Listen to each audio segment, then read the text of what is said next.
Good morning, Hemshech Ayin Beis, Volume 3. We're at the bottom of page 1419.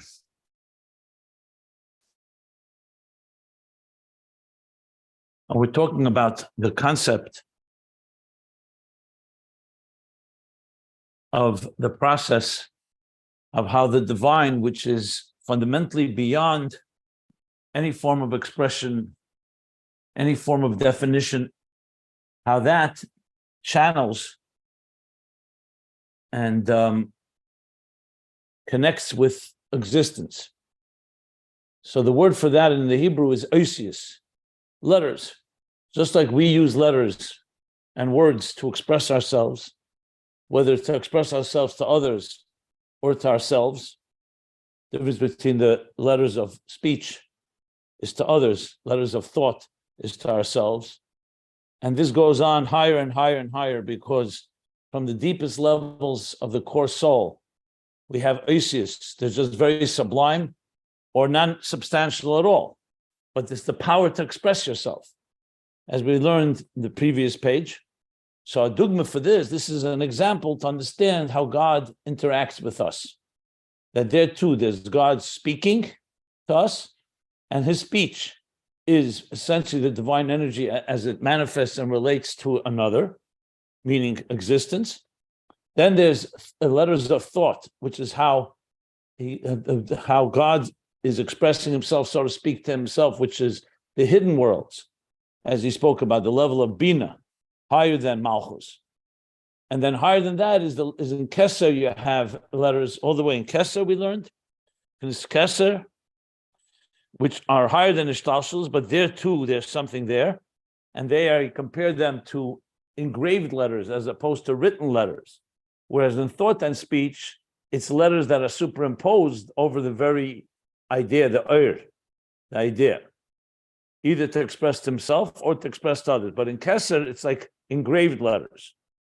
And therefore there are worlds in Keser they call Esapella, the 13,000 worlds in the Galgalta, in the skull of Keser. That's Hidden Sefiros. Then there's Pre-Tzimtzum Keser, which is not even a source for existence, and clearly there are also letters there. As we learned earlier, in the human being, both in Ratzon and Tainug, there are letters. Letters again mean channels of expression. And the Chen Yesh Eisis L'mayla Yesed, and so too there are letters even higher in the level of which is encompassed within Etzem. Keser is not within the essence. Keser is superconscious and it's above existence, but it's still within the realm of existence. Meaning after the Tzimtzum. The energy as it's encompassed within the core, there's also letters there. That's why it says, there's a shmoi. There's a name there. And he identifies what level is that. That's the level that arises in God's desire, in the infinite light before the Tzimtzum, to create, to be a source for existence. That's the level called Esis, that's Shmoi. What level of Shmoi of the name? The name Shmoi HaGadol. We're going to be learning more about what a name is shortly. But right now he's identifying this level is called Shmoi HaGadol, his great name. And that's because these are letters that are, what he says, ingrained or intrinsic. In other words, even before the Tzimtzum, you already have in the Eir the power that God wants to express himself. And what's the expression going to be? When it arises in his desire to create existence. And these letters are also compared to Chkika, to engraved letters, but in this case, in Keser, it's engraved letters that are not engraved through and through. So it still creates, there's still some substance, even though it's within the stone, within the object, but there's still something that darkens and creates a shadow. Whereas these letters are like the letters of the tablets, through and through, there's no substance to the letters. As a matter of fact, it says in the Gemara that Eis Samach and Mem are through a miracle, because Eis Samach and Mem both are required. If you're going to engrave through and through, that piece of the stone will fall out, so you won't have a letter. A Samach is like a circle. So if you make a Samach, you won't have a letter. And nevertheless, it says there was a letter obvious because it was like a miracle, because the letters through and through are very different type of letters. And that's what he's saying, that it's through and through, what he calls me'ever le'ever. So it's not really considered substantial letters that have substance. And this is a dogma to Ein Sof, to the letters in Ein Sof before the Tzimtzum. So there's no real letters there, but they're God's envisioning existence. Like he says afterwards, Shir Asmei Bekeach, where he envisions and allocates the resources, like an artist envisioning what kind of art he's going to create. This is sometimes referred to the 10 hidden spheres before the Tzimtzum. And then there's a level even higher than that. That's Alei Saratzen. And then the Pratius, there's more levels. There's the level where it arises in his desire to create. Says he's already envisioning existence. And then there's a level where he is L'maylam Alei Saratzen. That has not yet arisen in his desire. In other words, there's not within him, he has not yet applied himself to another, to existence. Remember, all of this is before the Tzimtzum. There's no existence, but within the divine, before the Tzimtzum, there's the two levels, and they're compared subtly to the same two levels we learned earlier on a lower level, speech and thought. Speech and thought within himself as the Likutei Torah, as he cites from the Likutei Torah. Okay. So now he discussed the lower level is that arises in his desire, and we'll continue now. Now here it's a new parenthesis, a new paragraph. But as I explained yesterday, it's really a direct flow from what we've learned. So let's start 4 lines from the bottom of page 1419. The pages can be found at ayinbeis.com. Atzmus Ein Sof, the core of Ein Sof, before the Tzimtzum itself, there's a higher level. The core of Ein Sof before God envisioned existence. That's higher than arising this desire. So, for example, when a person said, when we already are conscious of a desire to have a home, that's already some form of identity. But what about the will to have a home and you're not even aware of it? Everyone is born with an intrinsic desire to have a home, but it's not something that has arisen in your desire. You're not conscious of it. So there's a level kaidem alei saratzen that we don't yet have that level where there's a conscious desire. Kaidem alei saratzen. Which could even be more than just not conscious. It means it has not yet reached that level where he's desiring it yet. It could even mean not even in the so-called the subconscious. But Inyan he explains now, the Inyan in this, to understand these levels we just described before the Tzimtzum, he's now going to explain what these oisius are like and how they identify with the concept of a name. And this is going to come to answer ultimately the question that he asked on page 1417. What is a name? What does God need a name for? What is the significance when we say Hayahu Shmoy Bovad, that before creation there was him and his name? What does he need a name for? A name is once there's existence, you could say we need a name to call God by. But why would there be a name before the Tzimtzum? Why is there Shmoy before the Tzimtzum? He's now going to explain that based on a Torah from the Alter Rebbe. So he says now, Inyan hu, so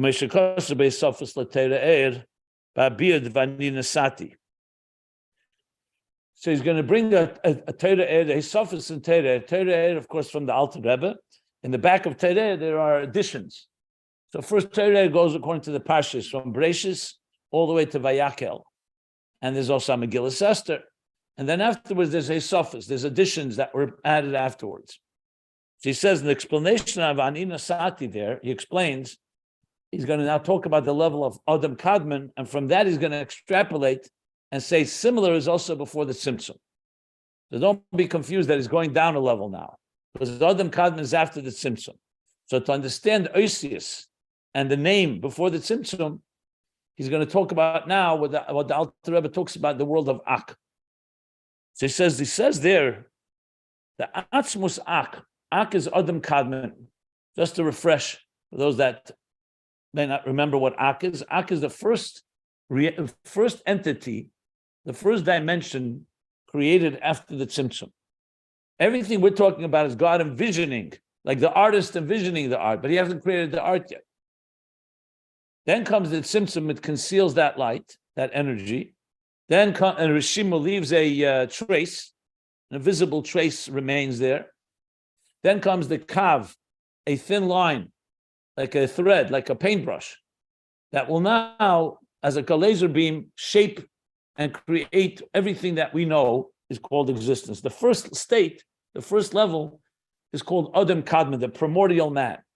Because everything in Seder Shtalshlus, in the cosmic order, is defined in the context of man. What does man mean? The structure of man. We were created in the divine image. What image? God doesn't have an image. So we say there's an Adam Elyon, the divine image that emerged after the Tzimtzum.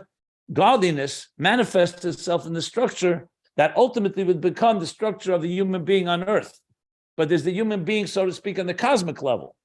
The highest level of that cosmic level is called Adam Kadmon. Then there's Adam the Bria, that's called Adam the Bria. There's Adam the Yetzirah, Adam the Asiyah. So Atzilus would be also called Adam Elyon. This is usually Atzilus. Adam the Bria, Adam the Yetzirah, Adam the Asiyah. They're all in the visage, in the structure, spiritually. So just like we have, let's say, three parts, a head, a body, and legs, so too there's Chabad, Chagas, Nihi. Chabad, Chachma, Bina, Das is the cognitive, divine attributes. Chagas, Chesed, Gvura, Teferes is the emotional attributes. And Netzach, Yesod are like the behavioral ones.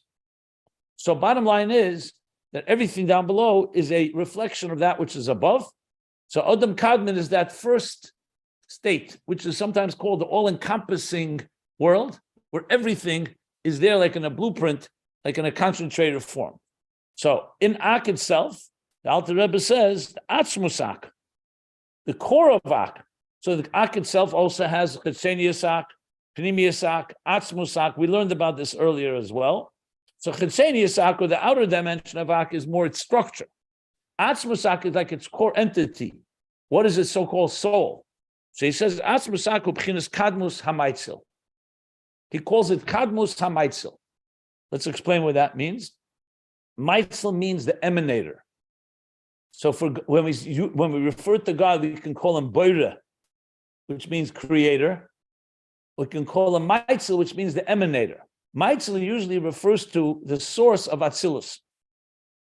Since Atzilus is not real full creation because it's divine, it's a divine structure, so we call it an emanation. Like from the verse we learned earlier about Moshe, when Moshe said, "Where do I have meat from?" So Hashem said, "I will impart from your spirit, vayetzel min haruach asher alecha." I will impart from your spirit to the skenim, to the sages. Remember, we learned about the 70 sages. That comes from the word Atzilus. So what's the source of Atzilus? The Maitzil is the emanator, essentially the source of these emanations. Kadmus HaMaitzil means the highest point in the Maitzil. Kadmus, like the original point, meaning the original intention. So we say Kadmus HaMaitzil means the highest level within the Maitzil. But it's still a Maitzil, meaning he's still associating with the Netzalim, which is the product of the Maitzil. So Boira Nivra, the creator, creates creatures. And the Maitzil, the emanator, emanates and imparts a divine energy or divine levels. So he's associating Atzmus A'K with Kadmus HaMaitzil. That's the level of Kadmus HaMaitzil. V'hainu. This means Ki Adam Kadmon Ki A'K hu b'chinas Adam Harishin she'olah b'machshava be'ein sof HaKadmon l'chol hakdumim. Why is A'K that? Because A'K is Adam Harishin. The first Adam Harishin refers to the first person, but he means also the highest level of Adam. God wanted to have existence. He wanted this existence to be structured like a human being is structured. Even the universe is considered to be like a large organism. It says, Elam Katan Zeh Adam. The human being is like a microcosm, a world, a universe, a microcosm. And the universe, it says, Ve'elam Hu Adam Gadol. The world is the macrocosm of the human structure. Now, when we say human, remember, human is the final process, the way it comes down into this world. But the whole Seder Shtalshlus is structured in the way we are like a mirror reflection of that structure. As a matter of fact, the Mishkan as well, the temple and the sanctuary also structured like that. If you think this Kodesh HaKadoshim is like the mind, that's where the ark is. Kodesh is the holy, is where you have the three main vessels. which is the Mizbeach, the altar, of incense altar, and the menorah, and the shulchan, the table. So that's like right, left, center. That's like the midas, right arm, left arm, and the heart. And then you have the outer level is like the legs, which goes outward, which is the third section of the temple. But that's just to point out how universal this structure is. So it all arose when God arose. Let's call God now as the artist, the emanator. What is the first thing? It's Adam Arisha, Olah b'machshava. This is what arose in God's thought when he said Olah b'ritzeinei, when he wanted to create, it arose in his thought. In the Ein Sof that precedes the first that precedes all others is what is this Adam Arishan. That's why it's called Adam Kadmon. Kadmon in Aramaic is Rishon, the first Kadmon. So it is Adam, but it's Kadmon because it precedes everything else. It connects with the source itself as it stands beyond and preceding everything that exists. The Nemar al Zeh, B'Tselem Elikim Osa. So there we have. On this it says B'Tselem Elikim Osa Adam. That God B'Tselem, in the image of the divine, he created Adam. So what's B'Tselem Elikim? B'Tselem Elikim is referring to God's image and vision of what a human being is, what the structure should be like. So ultimately it will evolve into the lower levels of Adam, all the way to the Adam below. To each of us is a microcosm, reflection of this Adam Kadmon. So, but in Adam Kadmon, there radiates this Atzmus of Adam Kadmon, is this state where the first vision of existence arises in God's thought. Shal Shem Zeh Nikra B'Shem Adam Kadmon. And due to this, that's why it's called Adam Kadmon, the primordial man, or the first of them all. Ukamoshin is Bar Le'il. As was explained earlier as quite a few times in Volume 1 and Volume 2. This is a theme that has been repeated a number of times in Ayin Beis. Okay.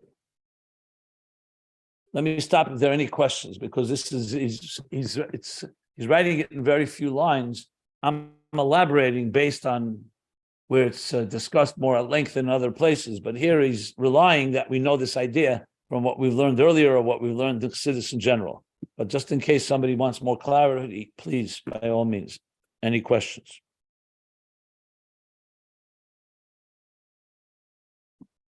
Okay.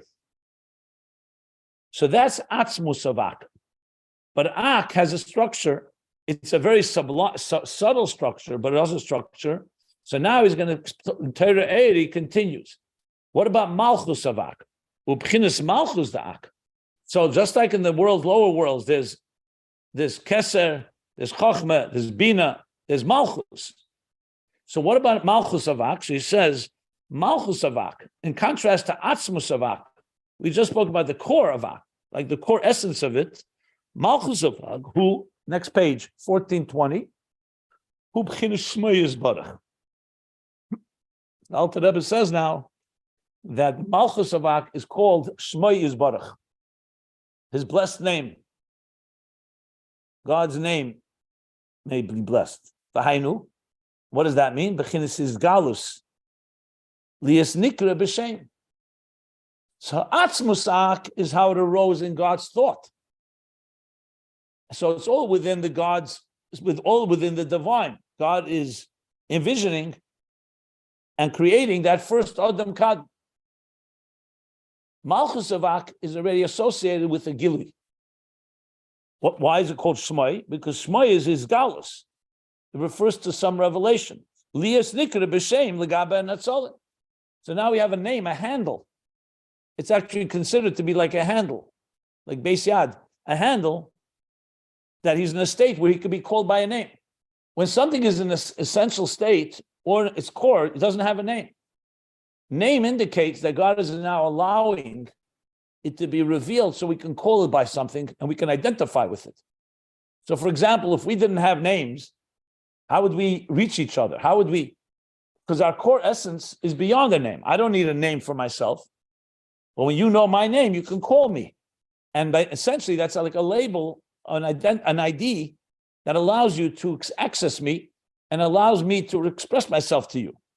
That's what a shame is.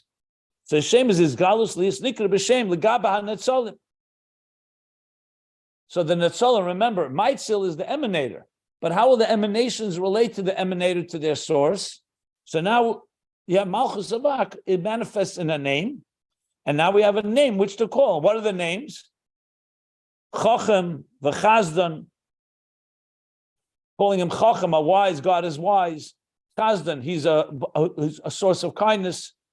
He's kind. The Chochmi Yidiyah, with a conscious wisdom. In other words, the way the godliness within the core may not be something we can access. We said before, he's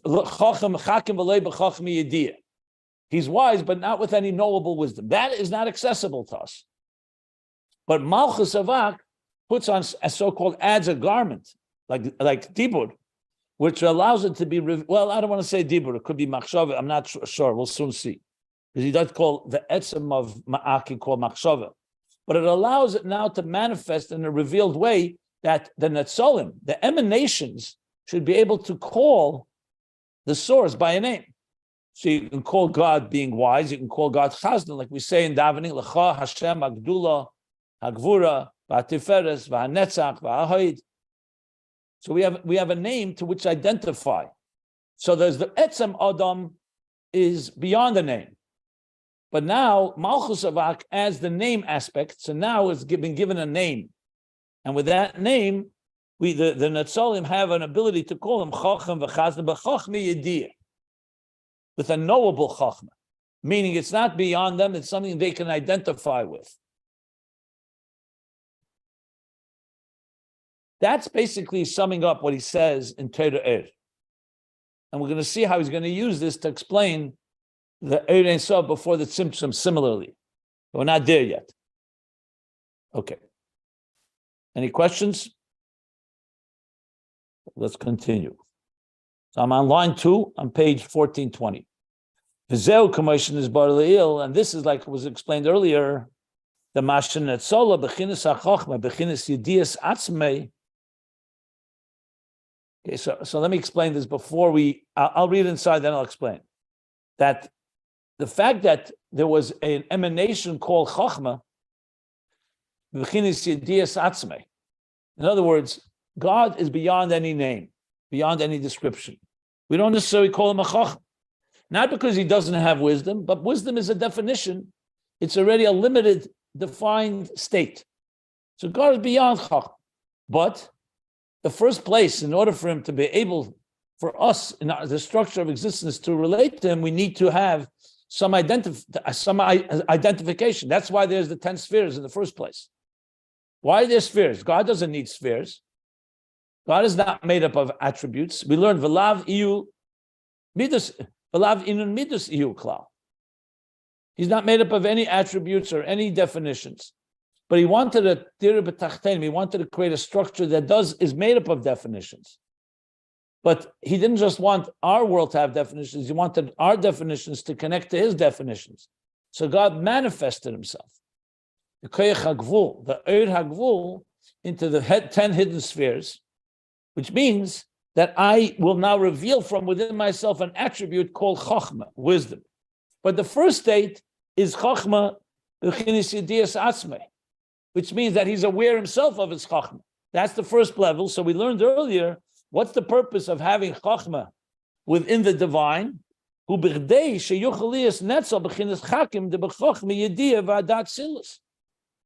Chochma of A'K, which is real Chochma, really essentially God stating to himself. He's saying, I am now going to manifest in a level called wisdom. The wisdom is not yet accessible to the Netzolim, to the emanations.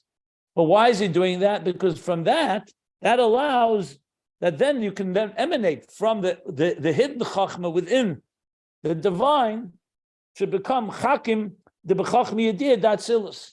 Now you'll have a revealed wisdom, knowable, conscious wisdom in Atzilus.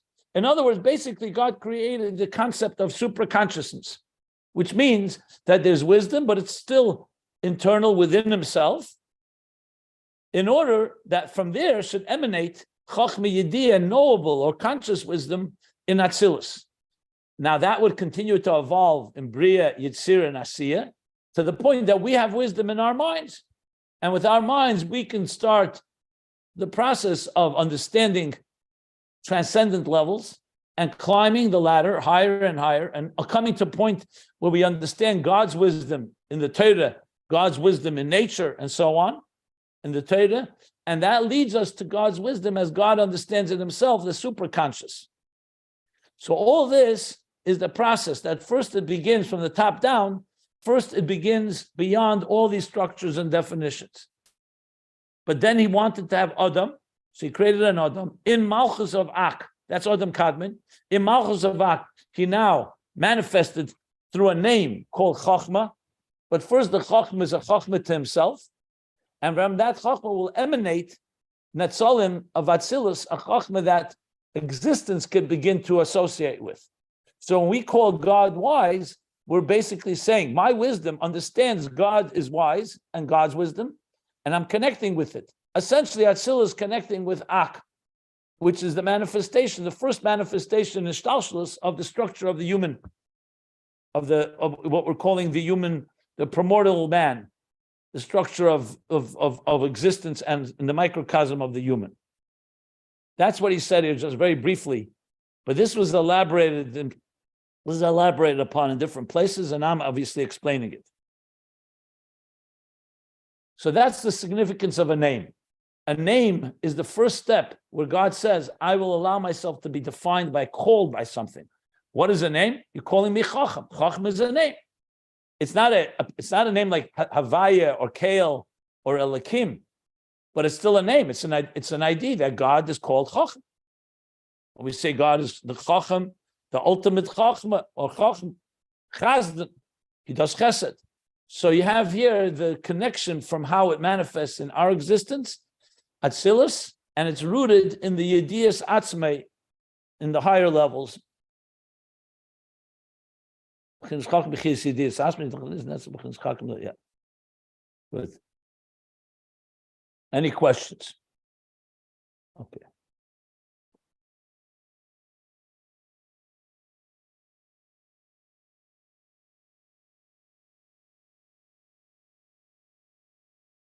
I was going to continue to explain the process of how the name of God evolves into several names. So he now continues. Now that we've established that the name is God's name is reflective of a revealing and expressing divine attributes, which originate from the divine core. So he says, from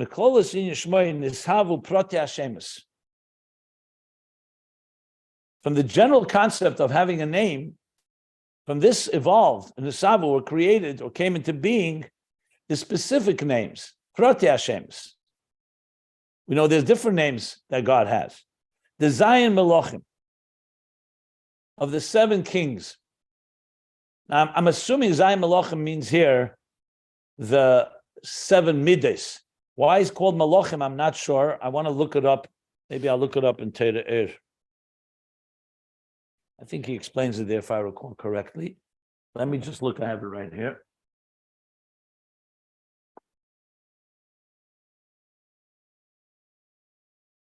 I'm looking at the Torah that he referred to, his Sofis, just quickly to see.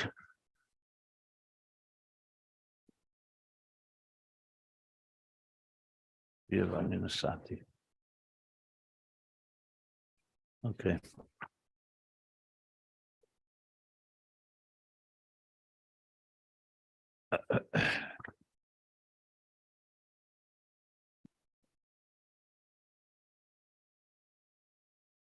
Give me a quick second.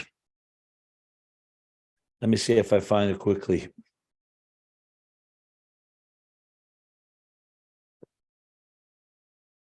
Yeah. Okay.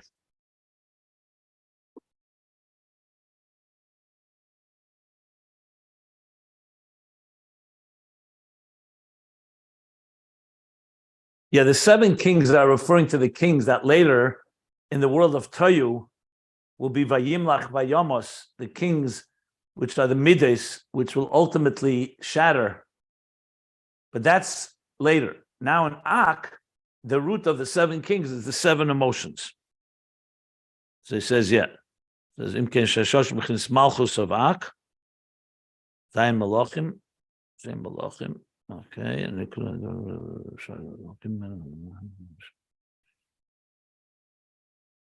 not so.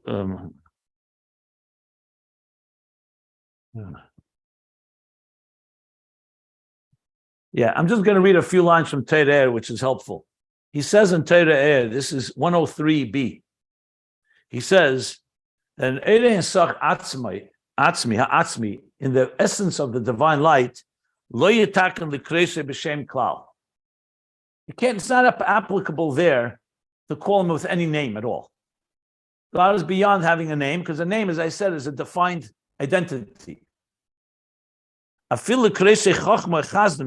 Even to call him a wise one or a kind one, the etzem commission the rainbow. Even that is a name that is already a lower level, because God is seamless and shapeless. That's what he says.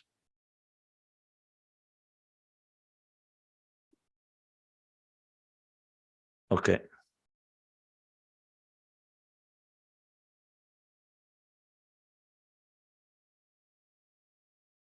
So it's completely not like human beings that have definitions and we're defined by different features. So here we're talking something that's beyond. And literally what we learned here. Good.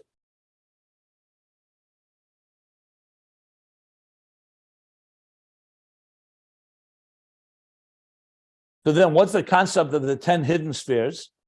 So he says that's like names.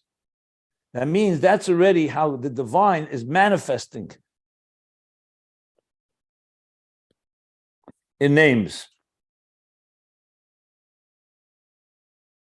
So he says with an example, and we're going to learn that inside here, but I'm reading the Torah now. I think it's helpful.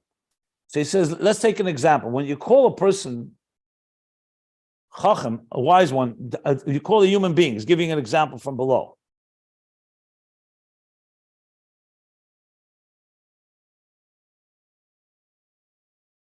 So even though we are not like God because we do have definitions, but nevertheless, there is something that we can use as an example here. When somebody is not necessarily in any way actively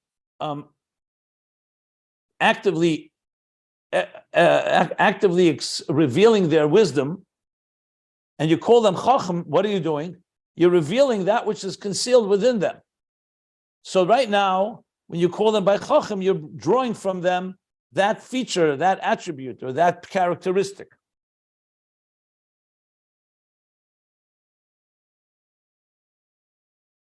Which means before you call him by that name, he wasn't even aware that he had that element in him. Until you're stimulated by calling him that name.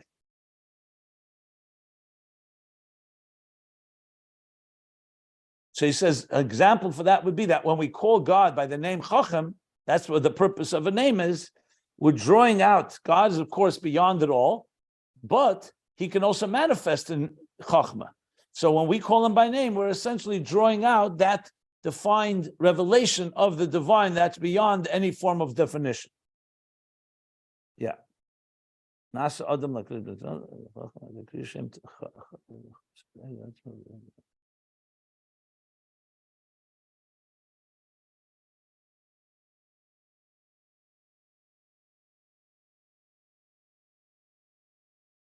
One more minute.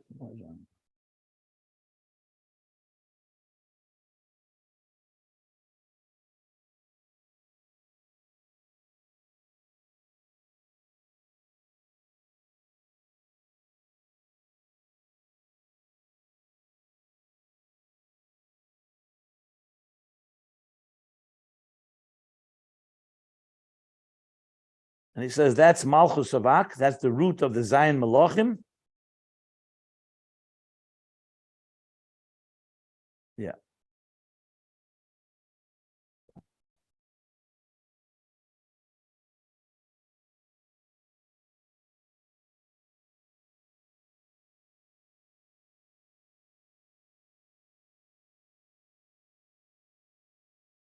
Okay.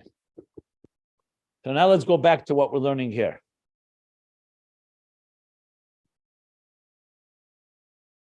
Hashem is the Zayin Malachim. Zayin Malach basically is the root of the 7 kings, the 7 midas. Shein Zayin midas hagnuzes b'maitzil. These are the 7 emotional attributes that are concealed within the emanator. They're concealed. What does concealed mean? They don't, because he's beyond any definition. But he also has the capacity for these qualities, these attributes. So calling him by name is essentially defining and giving substance in some way to the divine, what's a chacham or chazdan, chesed, and so on.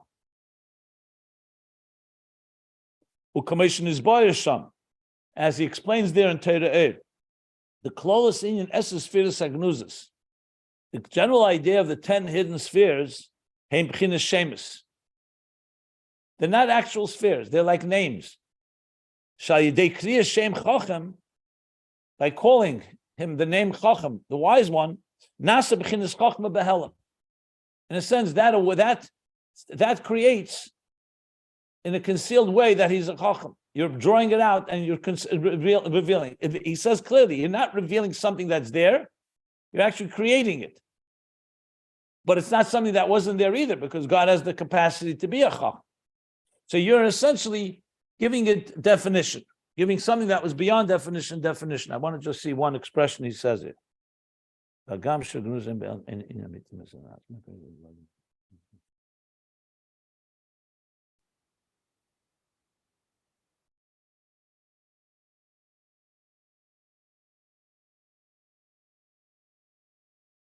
Okay.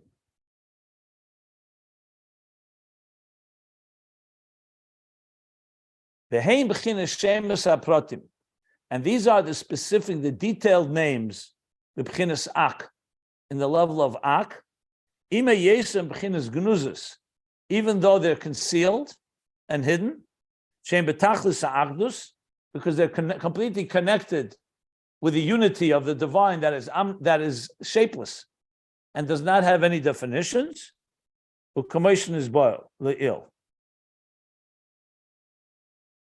As was explained earlier, and from Malchus of A'K, they get transmitted. Malchus of A'K refers to one name. From there, it gets transmitted.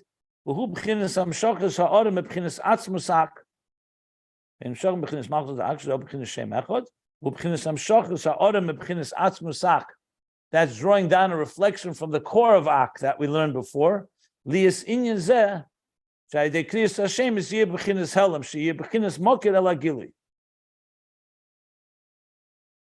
essentially saying there's 2 levels here. Once there's the general name, that God has a name, and from that, it's a Shem Echad, and that's drawing from Atzmus A'K, which is beyond names.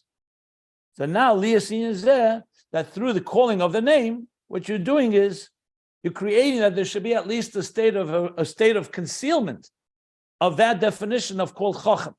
So now it's at least in a concealed state, but he's aware of it, even though it's not yet manifest in a revealed conscious way. That should be a source for the revelation, which will be revealed in Atzilus. So chachma of Atzilus is conscious wisdom. Chachma of Atzilus is rooted in Malchus of A'K, which is the calling of a name. So you've at least revealed within the divine the concept of chacham. And that in turn is rooted in the Atzmus of A'K that's beyond the name. That's what he's saying here. That's a summary of what it says in Torah Eir. Now the Rebbe Rashab is now going to apply this to before the Tzimtzum. But let me stop again to make sure everything is clear for everyone. If anyone has any questions.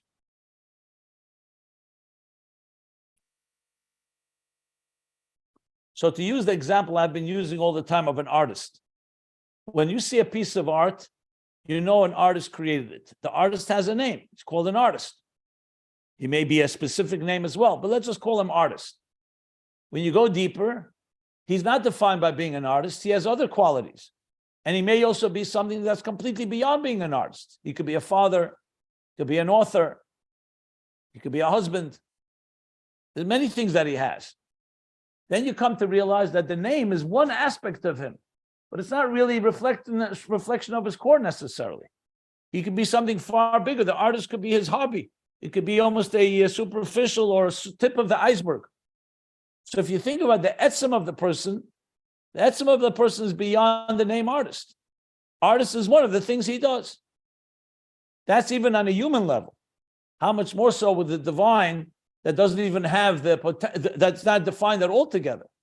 A human being at the end of the day, whether he's defined as artist or father or husband or a teacher or scholar or whatever, you can have a person who's a big rebbe and he also happens to be an artist. He's still a human. But when it comes to God, God is beyond all names, beyond all definitions. But he wanted to connect with us.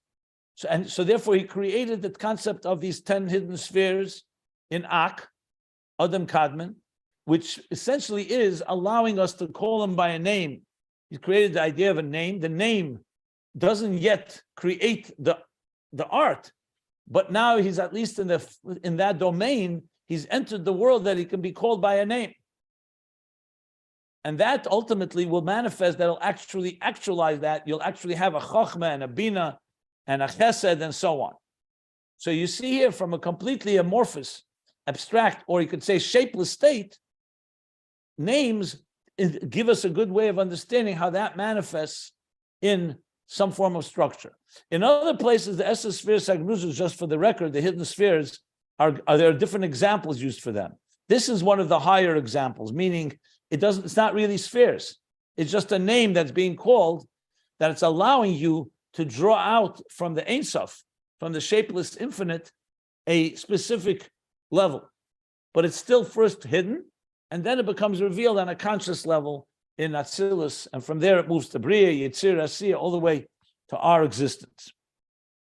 That's what he said right now. Now he's going to come, as I said, and explain what this means before the Tzimtzum. This was an A'K. Now I was going to say, similarly, is the same thing before the Tzimtzum on a more sublime level. Continue on, or you want no questions? Okay. I'm pausing if anybody wants to ask him. And like we understood it from Torah about the 10 hidden spheres as they are in A'K, similarly we'll understand which now precedes A'K. A'K is already after the Tzimtzum.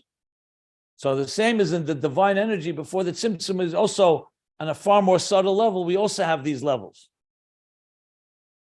The B'china Shmei HaGadol, the great name that we before referred to, Shmei HaGadol of Hayahu Shmei Belvad. Remember, you used the word Shmei HaGadol on the previous page. And there's some letters. They say Shmei HaGadol hu b'chinas hagili min ha'atzmus. That refers to the level that there's a gili from Atzmus, there's a revelation from the core, lias yachal lias b'chinas oir, that gives the capacity, the ability, there should be oir. It doesn't mean yet there's a physical, there's a defined oir. So Shmei HaGadol, when we say the name of God, we're saying that God is saying, I am now manifesting in a way, showing the capacity to reveal myself, to express myself. If you remember, we said earlier that which the Gemara and Medrash call Shem, Kabbalah, Zohar, and Arizal call Ur. So Ur itself is what is Hashem? It's a revelation. It's not the sunlight. It's not the sun itself. It's saying, the sun is saying, I have the power to give off light. Obviously, this is on a far higher level than when you talk about God, the Atzmus. So Atzmus, so that's what Shmei HaGadol is.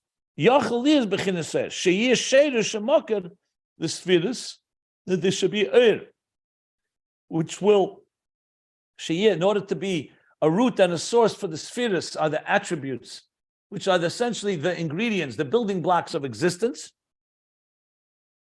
B'chinas kriya shemis. That now God is allowing, the Shmei HaGadol is basically saying, I'm allowing myself to be expressed in a way that by calling me different names, you'll draw out my different attributes. The Hainu Kishiyikru, I say, which means when you'll call him. So all this is still a potential. He's allowing himself to be called by names. When you'll call me, now I've allowed the etzem, which is beyond definition, to manifest in a level of oir, which can become the root and source in the level of kriya shemis, which means hainu kishikru oise. So now when you call him, he will respond, because God has essentially lowered himself to that level. If God would remain, the etzem would remain beyond names, we wouldn't be able to access it. So this is how it works. In other words, like I said, he was never even an artist. God is beyond being an artist. He's beyond any definition. He chose to allow himself to become an artist, which will in turn create art, in this case, the 10 spheres, which is the building blocks of existence. And that's the process before the tzimtzum. So there's these levels, stage by stage. So what's the difference between the specific names and Shemay HaGadol? So he says, Shemay HaGadol, Shem Echad Levad. When you say Hoyahu Shmei Belvad, you're not saying any specific name. You say him and his name, one name. Because Shmei HaGadol, the great name, and we'll soon see what level that is one singular name, Shem Echad Levad.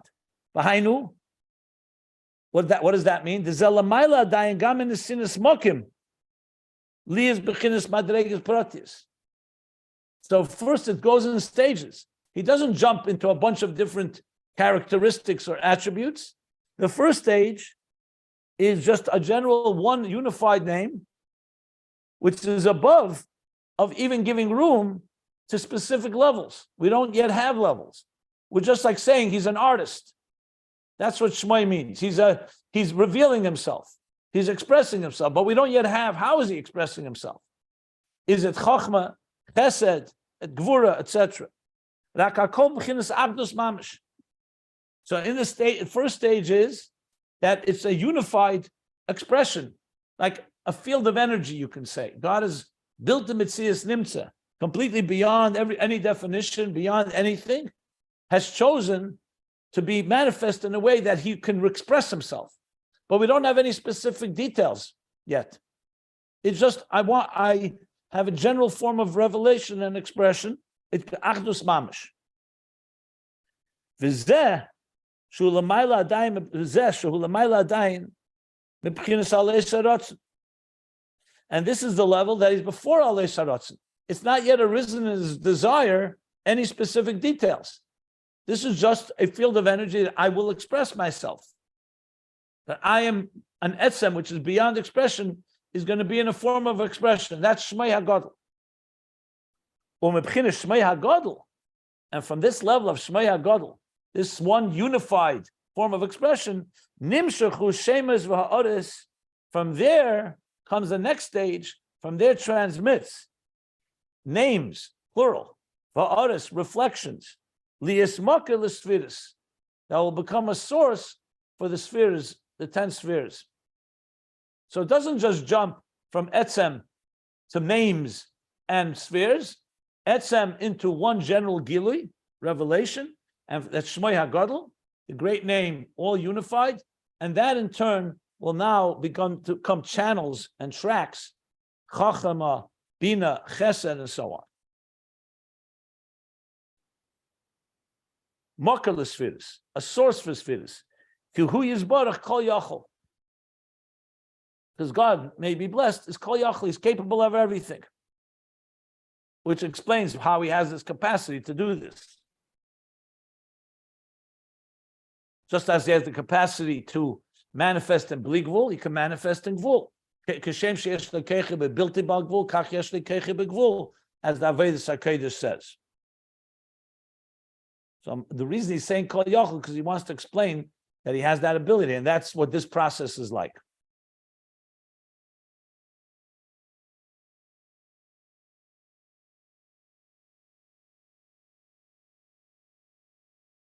Okay. And he's going to explain now how that works, but I think I'm going to stop here. Let me see if anybody has any questions.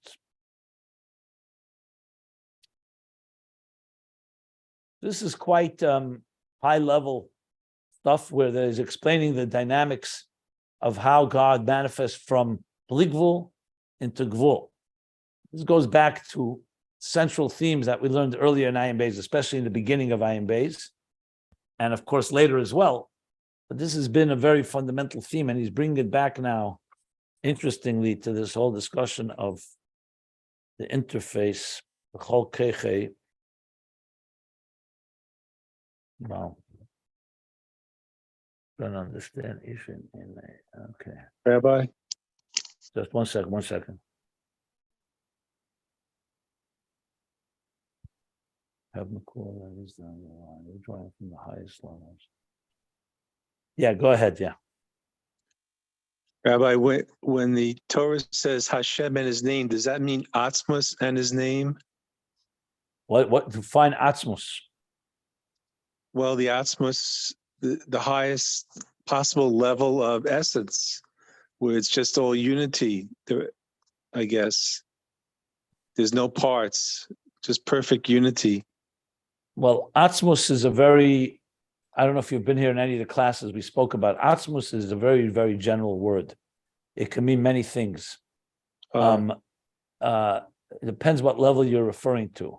Here, I would just speak at Atzmus is the way you described as a unity. It's not the highest level. Atzmus is, when you say, actually, Nivra Edom Hayahu Ushmei Belvad, is not necessary. Atzmus, you wouldn't even say that he alone was, because there's nothing to say about it. It's a reality that is what we call built to Metzias Nimtza. Again, I don't know how familiar you are with these concepts. So you talk about Atzmus in its purest form. We're talking about something that is usually referred to in the context of Mitziusim Atzmusei, built to Metzias Nimtza. Where we talk about in that context. Here he could be talking about Atzmus can mean the core of the divine energy even, before it becomes Oir. So he's not specifically spelling out, so that's why I'm asking what you mean by Atzmus. And what I don't really know. This talks about Atzmus, and as I said, you could talk about Atzmus in its purest form, you could talk about Atzmus as relative to the levels of revelation. It's the etzem that from where the revelation comes from. Mm-hmm. Here, he's not going into the specific details. Here, he's just speaking about definition, names, in contrast to that which is above names, which is a unified, shapeless state. One more question, Rabbi. In the davening, in the blue prayer book, so the Siddur, it says there'll come a time when Hashem and his name will be one. What exactly does that mean, when the name will be one? The Rebbe Rashab is in the middle of answering that question. He asked that question on page 1417. Okay. He's in the middle of discussing exactly that, what that means. Okay, we didn't really get to the final answer yet. No. Okay, Thank you, Rabbi. Yeah, he began that question on the paragraph in page 1417, and he's going to get to it. He's going to explain what the name means. We're in the middle of it, yeah. So for our practical purposes, really what we're talking about here is definitions as in the spheres of divine attributes, in contrast to Achdus Hapshuta, God's shapeless unity. How one is manifesting to the other, and he compares that to the calling names of something. When you call a name, you're reaching and revealing so-called a specific attribute in a state where it was not revealed, it wasn't even there yet. Defined yet. Yeah. Okay.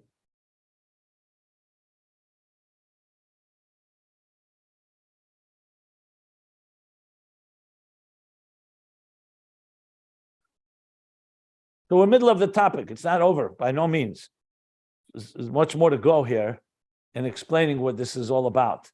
But the key thing to remember, that why it's sometimes a little difficult to wrap our head around this, is because we are such products of a world of definitions and parameters and structures, it's hard to understand levels that are beyond structure. But that's really what he's introducing here. allowing us to see what is God like beyond structure and how the beyond structure enters into the structure, or how transcendence is interfaced with immanence, the central theme of Ayin Beis. On the language we've been using here, how we bring Atik, or the level of that, the superior level of God, the who of Atik, and the who all the way from before the Tzimtzum, that complete level that's beyond should become manifest within existence, which is the real central theme that he's discussing here, that takes us back all the way to who. Ishin Einei, the pupil of the eye, connection of the neshama, as they're bringing down that divine from the highest levels down into existence.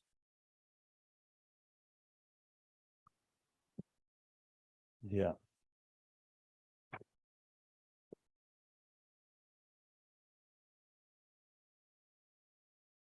Etzem Koyach Hariyah from the Etzem.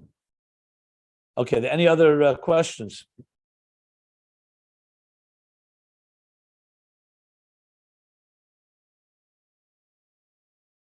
If not, we'll stop here. I stopped literally in the middle of a sentence, so I just know that since it's heavy stuff, I think to break it up, it'll be easier to digest. But we'll continue tomorrow, and I'll sum it up as we continue learning. So middle of page